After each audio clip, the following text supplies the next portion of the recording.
Discipline is when you take the battery of willpower and you squirt that extra juice to make up the difference. Your motivation's only getting you so far.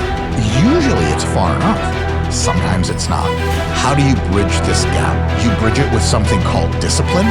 But what it takes is a discipline that everybody has the ability to do it, but they just don't want to. Our mind may tell us it's easier to oversleep or not go to the gym, but at the end of the day, discipline can be practiced. It's not difficult. But for some reason, I think when it comes to internal stuff, willpower, habits, discipline, because you can't see it, because it feels like it's part of your sense of self, and I think that limits maybe people's understanding of how much they can move that and lift the ceiling. We think that discipline sucks, like not getting to eat everything you want, not getting to do everything you want. We think discipline is a punishment, but actually nobody has a shittier life than a person who has no self-control, no boundaries, no rules. What are you going to get without discipline? Are you going to be in good physical shape without discipline? Are you going to be financially successful without discipline? If you want to make progress in your life, you got to have discipline. It's a discipline, it's a regimen. It was a choice I made. And the choice I made was, what are you willing to sacrifice? What are you willing to give up to find every bit of who you are as a human being? And I was willing to give everything to do that. There is a bridge from what you see in your head to what you hold in your head. And that bridge is called discipline. We're talking about pressing and pushing towards something despite difficulty, despite delay, despite distractions, despite the doubters, despite the naysayers. This is somebody who perseveres, who has an unwavering tenacity to achieve what it is that they see in their head. Do what we hate like we love it. That's what discipline looks like. Okay, what you need to know about discipline is 3 things. If you do the 3 things from the next part of this video, you can accomplish anything you want to in life. Okay, so write this down. 3 things. The first one starts with the importance of getting enough sleep and planning your day the night before. You can't be disciplined if you're tired and if you don't have a clear plan for your day. So the first thing I need you to hear is to get enough sleep and make a plan for your day. Sleep is this tremendously important period of life because it resets our ability to be focused, alert, and emotionally stable in the wakeful period. So we can't really talk about wakefulness, focus, motivation, mood, well-being without thinking about sleep. Optimizing what we're doing during the day is going to help us actually sleep better at night. And that's really the key. So good night of sleep starts the moment that you wake up in the morning. When you sleep better, your entire day is better. When you sleep better, your life is better. Until you are sleeping long enough and deeply enough, 80% of the nights of your life, you are functioning suboptimally. And what's the biggest risk then if we're not getting enough sleep? Deficits in learning, deficits in the immune system. We need to sleep enough. Now, what's enough sleep? Enough sleep has been argued it's 6 hours, other people it's 7 hours, other people it's 8 hours. It's basically waking up without an alarm clock and feeling rested. Okay, the second thing I need you to hear is the importance of time blocking your day and especially your morning. Don't miss this one. It's not about making long to-do lists. It's about being very intentional with your day. What does your morning routine look like at the moment? The morning routine is wake up, try and get as much natural light as you can in the morning hours, whenever it is that is for you, especially the first 3 hours after waking. I hydrate, I drink water, and then I do everything I can to not do email, not do social media, and to take care of a few critical tasks. These days, I have this obsession with trying to do one cognitively hard thing a day, and one physically hard thing a day. I try and get my brain into kind of a linear mode. I try and narrow that aperture.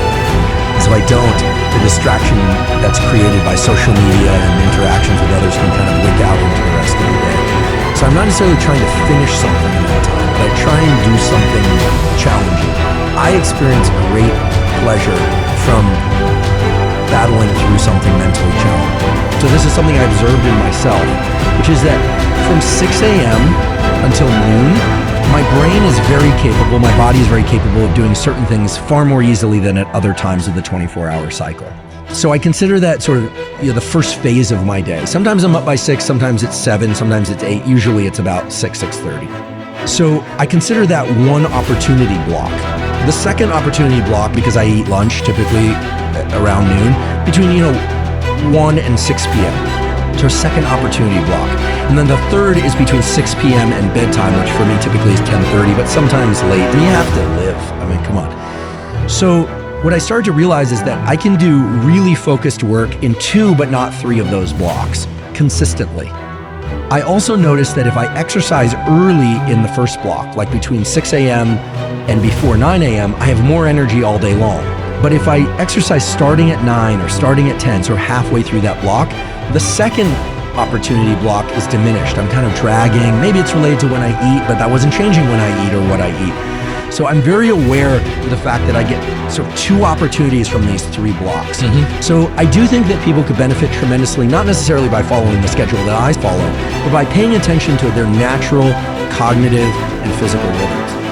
You don't have to wake up at 4 a.m., but you do need to block your day and understand when your most productive periods are.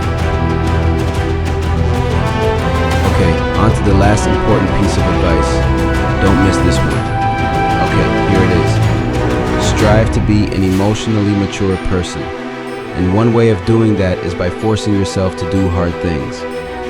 Practice discomfort every single day. You say the emotionally immature man seeks out motivation to do something hard one time. The emotionally mature man uses discipline to do something hard 1,000 times.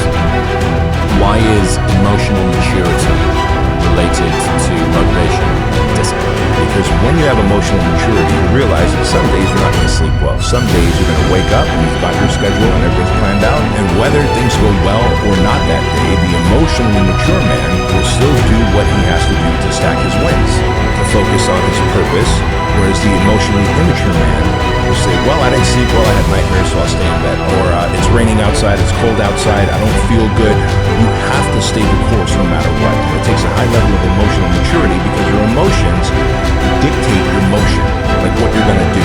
And so if you have emotional maturity, you're more likely to lean into discipline when things are suboptimal.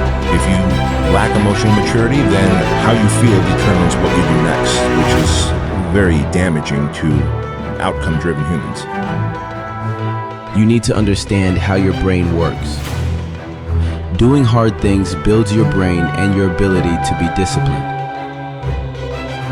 Most people don't know this, but there's a brain structure called the anterior mid-cingulate cortex. But what's interesting about this brain area is there are now a lot of data showing that when people do something they don't want to do, like add 3 hours of exercise per day or per week, this brain area gets bigger.